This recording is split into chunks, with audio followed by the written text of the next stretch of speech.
మీ ఎలాంటి వ్యాపారం. అందరికి నమస్కారం, నేను శిరీష. ఈరోజు మనతో పాటు ఉన్నారు ప్రముఖ ఆధ్యాత్మికవేత్త శ్రీమతి బట్టి ప్రోల విజయలక్ష్మి గారు. అమ్మతో మాట్లాడదాం. అమ్మ నమస్కారం. నమస్కారం అమ్మ. అమ్మ, నాకున్న సందేహం ఏంటంటే, గోమాత సకల దేవతలు ఉంటారంటారు కదా, సో గోమాతకి పూజ చేయడం వల్ల, ఆవిడకి ఆ గోమాతకి సేవ చేయడం వల్ల మనకి ఎలాంటి పుణ్యాలు దక్కుతాయి, ఎలాంటి ఫలితాలు ఉంటాయి? ఎందుకంటే మనం ప్రతిదీ మనకేం జరుగుతుంది, మనకేం మంచి జరుగుతుంది, జరిగితే మనం ఏం చేద్దాం అని ఆసక్తితో చూస్తాం. సో అందులో నేను కూడా ఒకదాన్ని. సో గోమాతకి పూజ చేయడం వల్ల ఎలాంటి లాభాలు ఉంటాయి అంటారు? గోమాత సరైన మాట చెప్పావు. సకల దేవతా స్వరూపం. ఎప్పుడు నేను చాలా మందికి ఒక ఉపాయం చెప్తూ ఉంటా. ఎంతోమంది వాళ్ళ కష్టాలు వచ్చినప్పుడు, ఇబ్బందులు వచ్చినప్పుడు, అవసరాలు వచ్చినప్పుడు రకరకాల మొక్కులు మొక్కేసుకుంటారు. అవునా? ఎక్కడికి వెళ్ళి ఏం మొక్కుకున్నారో తర్వాత అవసరం తీరిపోయే సమయానికి గుర్తుండదు. కనుక చాలామంది మళ్ళీ మాకేవి తీరటం లేదు, ఎప్పుడన్నా ఏమన్నా మొక్కులు మర్చిపోయామా, గుర్తు కూడా రావటం లేదు, ఏం చేయాలి అని బాధపడుతూ ఉంటారు. అటువంటి వారికి నేను ఎప్పుడు ఈ తరుణోపాయం చెప్పేదాన్ని. నేను ఏమని, గోమాత దగ్గరికి వెళ్ళండి, ఏ గోశాలకో వెళ్ళండి, చక్కగా ఒక గోవుని ఎన్నుకుని దాని గోవునికి పూజించి, లేకపోతే ఆ గోశాల వాళ్ళు ఇచ్చినటువంటి ఒక ఆవుని తీసుకుని దానికి పూజ చేసి, దానికి కావలసిన భోజన సదుపాయాలన్నీ, అంటే గడ్డి ఏం పెడతారో ఆవుకి ఆ సమయానికి, ఆకుకూరలు లేకపోతే కాయగూరలు పెట్టచ్చు కదా. వాళ్ళని గోశాల వాళ్ళని కనుక్కోవాలి, ఆవు ఏం తింటుంది అనే దాన్ని బట్టి అది ఏం తింటే అవన్నీ దానికి కావాల్సిన చిట్టు తౌడు ఏవో చెప్తారు కదా, ధాన్యాలు రకరకాల. ఈ ధాన్యాలన్నీ పచ్చివి పెట్టకుండా కాస్త నానబెట్టి తీసుకెళ్తే ఆవుకి సుఖంగా ఉంటుంది తినడానికి. మనం కూడా వండుకున్న అన్నం తింటాం కానీ బియ్యం తినం కదా, అవునా? పప్పు వండుకొని తింటున్నాం కానీ ఆ పప్పు గింజల్లాగా తింటలేదు కదా. కనుక నానబెట్టి తీసుకెళ్తే దానికి నమ్మలటానికి తేలిక, అది చక్కగా లోపల అరుగుతుంది. దానికి ఏ ధాన్యం పెట్టినవ ధాన్యాలు ఉన్నాయి కదా, కనుక మనకి ఏమన్నా దోషాలు అవి వస్తే ఆ ధాన్యాలు దానం చేయమంటారు కదా. ఆ దానం చేయమన్న ధాన్యాలని అంత కొనుక్కుని, ఎంత దానం చేయమన్నారో అంత కొనుక్కుని వాటిని అన్నిటిని పెట్టుకుని వాటికి చక్కగా నానబెట్టి, ముందర రోజు రాత్రి నానబెట్టి బాగా నానేలాగా చేసి వాటిని తీసుకెళ్లి గోవుకు పెడితే చక్కగా ఆ దోషం పరిహారం అయిపోతుంది. ఏ దేవతకు మొక్కుకున్నా ఆ దేవత మొక్కు మర్చిపోయాం కదా, కనుక ఈ దేవతకు పూజించి, ఈ దేవతకి చక్కగా ఆవుకి పైన ఒక వస్త్రం, ఆ దూడకు పక్కన ఎప్పుడు వత్సతో సహా పూజించాలి. వత్స అంటే దూడ, వాత్సల్యం అంటారు. అదే పిల్లల మీద చూపించే ప్రేమను వాత్సల్యం అంటాం అనమాట. దాని మీద దానికి ఒక బట్ట, ఇక్కడ ఆవుకు ఒక బట్ట, మళ్ళీ ఆవుకు ఒక మాల, పూలమాల, దూడకు ఒక పూలమాల చూసి వాటి బరువు ఎంత ఉందో చూసి. అంతేగాని పాపం అప్పుడే పుట్టిన లేగ దూడని తీసుకొచ్చి, పిల్ల దూడని తీసుకొచ్చి ఒక్కసారి దానికి ఇంత లవమాల వేయకూడదు. కనుక వాటి బలాన్ని బట్టి, సైజులను బట్టి వాటికి ఒక పూలమాల. ఇదే శ్రద్ధ అంటే. ఎవరిని పూజిస్తున్నామో వాటి పట్ల శ్రద్ధ అంటే అదే. ఇంత చిన్న పట్టం పెట్టుకుని ఇంత పెద్ద మాల వేసాం అనుకోండి, పట్టం కూడా పడిపోతుంది. అలాగే ఇది కూడా. అవి ఎంత తినగలవో, ఏవి తినగలవో అవన్నీ పెట్టి, వాటికి కావలసిన నీరు సౌకర్యంగా చేసి, వాటికి పెట్టేటటువంటి గడ్డి సంబంధించిన గడ్డి పెట్టే పాత్ర, నీరు పెట్టే పాత్రలు కూడా అక్కడ దానంగా ఇచ్చేసి, గోవుకి పూజ చేసి, గోవుకి అంటే ఏంటి, చక్కగా పసుపు కుంకాలు రాసి, గంధం రాసి దానికి పూజ చేసి, కాళ్ళకు కూడా గోవుకి 4 కాళ్ళకి కూడా పసుపు కుంకాలు రాయొచ్చు. అలాగే ముఖానికి, గోవుకి ఎప్పుడు పృష్ఠభాగం పూజనీయం కదా, కనుక పృష్ఠభాగానికి చక్కగా పసుపు రాసి, గంధం రాసి, బొట్టు పెట్టి పూజ చేయటం. ఇవి చేయటం ద్వారా ఆ గోవు తోకను పట్టుకుని వైతరిని కూడా దాటి వెళ్ళిపోయే. వైతరిని అంటే ఏమిటి, నరకానికి వెళ్లే దారిలో ఉండేటటువంటి ఒక మురికి కాలువ. అసలు దాంట్లో మలమూత్రాలు అన్ని చీమనెత్తులు ప్రవహిస్తూ ఉంటాయి. అటువంటి కాలువ అనమాట అది. ఆ వైతరిని నది దాటటానికి గోవు తోక పట్టుకుంటే ఈ కష్టాలేమి తెలియకుండా గోవు మన తీసుకెళ్ళిపోతుందట. కనుక గోదానం చేసి, ఆ గోదానం మీద నుంచి వచ్చే ఆ గోదానం ఇలా తోక మించి వేయిస్తారు. ఆ తోకని మన చేతితో పట్టుకొని నుంచి అవతల ఎవరైతే దానం తీసుకుంటున్నారో వారి చేతిలోకి నీళ్లు వెళ్ళేలాగా తోక మించి చేసి ఆ నీళ్లు నెత్తిని చల్లుకుంటే ఆ తోక మనల్ని చనిపోయాక వచ్చే కష్టాన్ని నివారింపజేస్తుంది అనమాట. ఎంత లాభమో చూడండి, మరి ఎంత ప్రయోజనం. మన స్వార్థంతోనే చేస్తున్నాం కానీ దానికి శ్రద్ధగా భక్తిగా చేయాలి. చేస్తే అంత పుణ్యం వస్తుంది. ఏ దేవతకి ఇప్పుడు మొక్కులు మొక్కుకున్నా అవన్నీ ఇక్కడ పూజ చేయటం ద్వారా ఆ దేవతని మనం మళ్ళీ పూజ చేసినట్టు అయిపోయింది కదా. అవును, అయిపోయింది. కనుక చెప్పుకోండి ముందరే సంకల్పంలో, నేను ఎక్కడెక్కడ మొక్కులు మొక్కానో నాకు తెలియటం లేదు, మర్చిపోయాను, పొరపాటు అయిపోయింది, క్షమార్హురాల్ని లేకపోతే క్షమార్హుణ్ణి. కనుక ఈ పూజ ద్వారా నాకు అటువంటి మొక్కులన్నీ తీరిపోయినట్టుగా భావించు అని దండం పెట్టి చక్కగా పని చేసుకోవచ్చు. ఇప్పుడు గోవుకి ఎలా పూజ చేయాలో చెప్పుకున్నాం కదా. దానికి వస్త్రం కావాలి, దానికి పుష్పం వేయాలి, దానికి పసుపు, గంధం, కుంకుమ అన్ని చెయ్యాలి, అక్షంతలేసి పూజ చేయాలి, పృష్ఠభాగానికి పూజ చేయాలి, తల భాగానికి బొట్టు పెట్టాలి, ఆ తోకతో దానం ఇవ్వాలి, ఆ తోక మీద వచ్చిన నీళ్ళనే నెత్తిని చల్లుకుంటే మనకి పుణ్యలోకాలు అనమాట. సాధారణంగా కాళ్ళు కడిగి నీళ్లు చల్లుకోవటం ఉంది కానీ తోకతో నీళ్లు చల్లుకోవటం ఆగుతుంది. ఎప్పుడు ఆవుని దూడతో సహా చేయాలి ఏ పూజ చేసినా. ఇంకా ఎద్దు కూడా ఉంటే, ఎద్దు అంటే వృషభం, అది కూడా ఉంటే ముగ్గురికి కలిపి పూజ చేస్తే మరింత మంచిది. గో కుటుంబం అనమాట అది. ఒకప్పుడు పెళ్లిళ్ళు కావాలంటే కన్యకి కన్యాశుల్కంగా పురుషుడు ఒక గో కుటుంబాన్ని మామగారికి దానం చేసి అమ్మాయిని తీసుకెళ్లేవాడు అనమాట పెళ్లి చేసుకోవడానికి. ఒకప్పుడు పద్ధతి అది. కట్నం అంటే ఇదే, ఆవు ఎద్దు దూడ, అది ఒకప్పుడు కట్నం అదే. అలాంటివి అంత గొప్ప ప్రయోజనం ఉన్నటువంటి దేవత గోమాత. మాత అన్నం మనం అందరికీ మాత అంటే ఎంతో మందిని మనం వృక్షమాత, గోమాత, పృథ్వీమాత, భూమాత అంటున్నాం కదా. అనే ప్రతి వారిని మాతతోనే, ఎందుకంటే మన సనాతన సంప్రదాయంలో దేంట్లో అయినా దేవుణ్ణి చూడగలిగే శక్తి, దేంట్లో అయినా తల్లిని చూడగలిగే శక్తి మనకి అందరూ తల్లులతో సమానం. ఆ రకమైనటువంటి లక్షణాలు మన సనాతన ధర్మాల్లో ఇమిడిపోయి ఉన్నాయి. మన ధర్మమే మనకు అది నేర్పించింది. కనుక ఎక్కడ చూసినా వీళ్ళేంటి పుట్టకి పావుకి కూడా పూజ చేస్తారంటే వాళ్ళందరూ మన దేవతలు అనుకుంటున్నాం, వాళ్ళు మనకి రక్షకులు అనుకుంటున్నాం కనుక పూజ చేస్తున్నాం. అంతేగాని పుట్టకి చెట్టుకి పూజ చేస్తున్నారంటే చెట్టు నుంచి మనం ఎన్ని పొందుతున్నాం, పుట్ట నుంచి మనం ఎన్ని పొందుతున్నాం, ఇవన్నీ చూసుకోవాల్సిన విషయాలే కదా.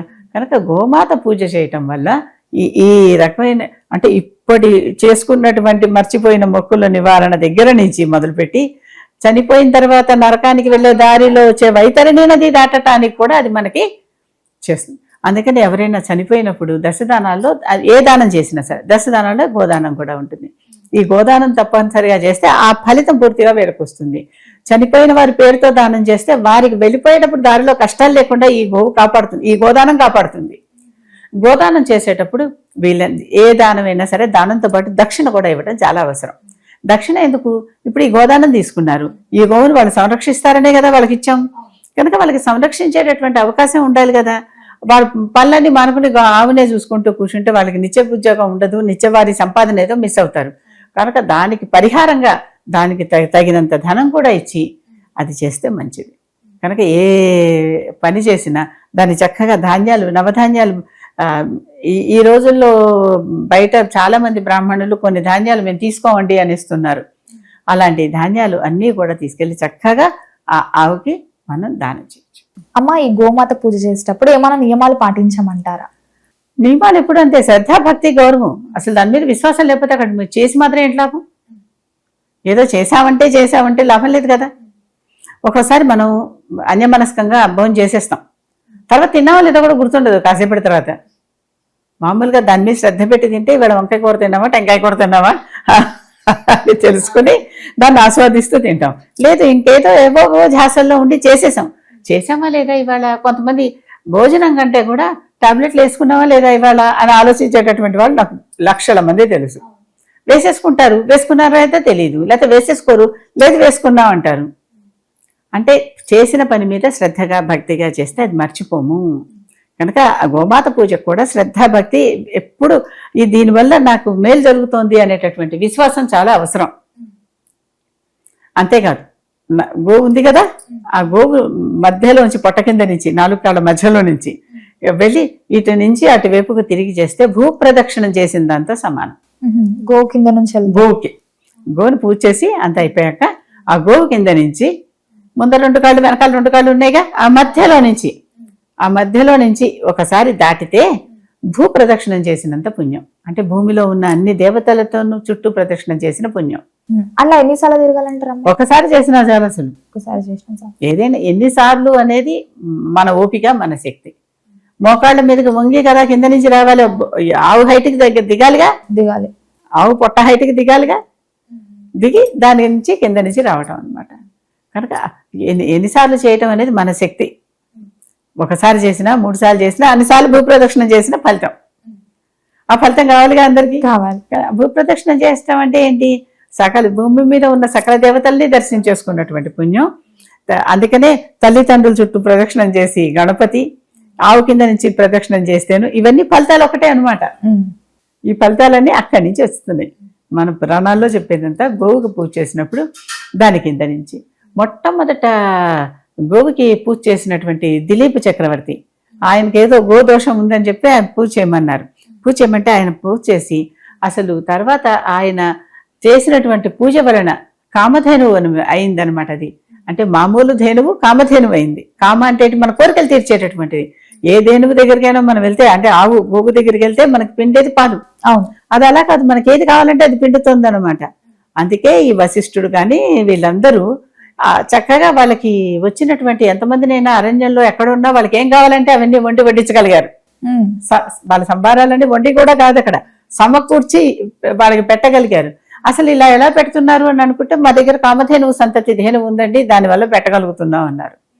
అంటే ఆ కామధేనువు మనం ఏం కోరికలు కోరుకుంటే అది తీర్చగలిగేటటువంటి శక్తి గల ధేనువు అనమాట. అలాంటి ధేనువు, మరి అలాంటి ధేనువులు ఉన్నాయని చెప్తున్నాయి కదా మన పురాణాలు. అది ఏది కావాలంటే ఆ కామాన్ని పితికితే వచ్చేటటువంటివి. తర్వాత అంతా అయిపోయాక ఋషులందరూ వచ్చి, మాకు నిత్యం గోవుతో పని ఉంటుంది, మా యజ్ఞాలు యాగాలు వీటన్నిటిలో ధేనువు పాలు మాకు ఇస్తే మేము పాలతో మేము ఎన్నో చేసుకోవాలి కదా, అభిషేకాలు ఇలాంటివన్నీ అని ఒక్కొక్కళ్ళు ఒక్కొక్కటి దాని నుంచి తీసుకుంటారు. ఎవరికి ఏది కావాలో అది పితికి తీసుకుంటారు ఆవు నుంచి. ఇంద్రుడు స్వర్గంలో ఉన్నటువంటి సకల సమస్త కల్పవృక్షము అవన్నీ ఉన్నాయి కదా, అవన్నీ వచ్చేసి ఇక్కడ పిండి తీసుకున్నాడట. ప్రతి వారు ఎవరికి కావాల్సింది వారు దాని నుంచి. అటువంటి శక్తి గలది గోమాత. అమ్మ, చాలా మంది అంటే సంతాన పరంగా చూసుకుంటే కొంతమంది పూజారులు ఆధ్యాత్మికంగా ఉండే వాళ్ళు ఏం చెప్తారంటే, గోవుని దానం ఇవ్వండి, అంటే వెండిలాగా ఉంటుంది కదా, గోవుని దానం ఇస్తే సంతానం కలుగుతుంది అని చెప్తుంటారు. అది ఎంతవరకు నిజమంటారా? గోవుల్లో సమస్త దేవతలు ఉన్నాయిగా. గోవులో సుబ్రహ్మణ్య స్వామి కూడా ఉన్నాడుగా, ఆయన సంతానాన్ని మనకిచ్చే దేవత కదా. కనుక ఏ కోరికైనా మన శ్రద్ధ భక్తితో చేస్తే ఆ కోరికలు తీరుతాయనే నమ్మకం. అయినా కూడా కోరికలు తీరలేదండి. అదే కదా సమస్య. అసలు ఇప్పుడు ప్రధాన సమస్య, ఏ గోదానాలు చేసామండి, అవి హిరణ్య దానాలు చేసామండి, భూదానాలు చేసామండి, మరోటి చేసామండి, మాకు కావాల్సింది సంతానం అంటే అది కలగటం లేదు. మనకు కూడా దానికి అర్హత ఉండాలిగా. కాకపోతే చేసిన ఏ పూజ వృధా కాదు, వ్యర్థం కాదు. తప్పనిసరిగా ఈ పుణ్యం అంతా నీ దగ్గర పైలప్ అవుతూ ఉంటుంది. బ్యాంకులో డబ్బులు వేస్తూ వచ్చావు, కానీ నీకు కావాల్సినంత డబ్బు నువ్వు సమకూర్చుకోలేకపోయావు కనుక ఇల్లు కొనుక్కోవటమో ఇంకోటి ఏదో ఒక కారు కొనుక్కోవటమో కొనుక్కోలేకపోయారు. కానీ డబ్బు అయితే ఉంటుంది కదా, అది ఎప్పుడుకో అప్పటికి మీరు చేస్తూ పోతూ ఉంటే అంత లెవెల్ వరకు వచ్చి చక్కగా మీ కోరికలు మీకు తీరుస్తుంది. అంటే కర్మ పరిపాకం అవందే, మన కర్మ ఏం చేసుకున్నామో పురాకృత కర్మ అది పూర్తిగా దాన్ని నలిఫై చెయ్యందే మీకు ఇక్కడికి ఈ పని కాదు. అంతే తప్పితే ఒక్కొక్కసారి రుణానుబంధ రూపేణ పశుపత్ని సుతాలయ అని శంకరాచార్యుడు ఒక మాట చెప్పాడు.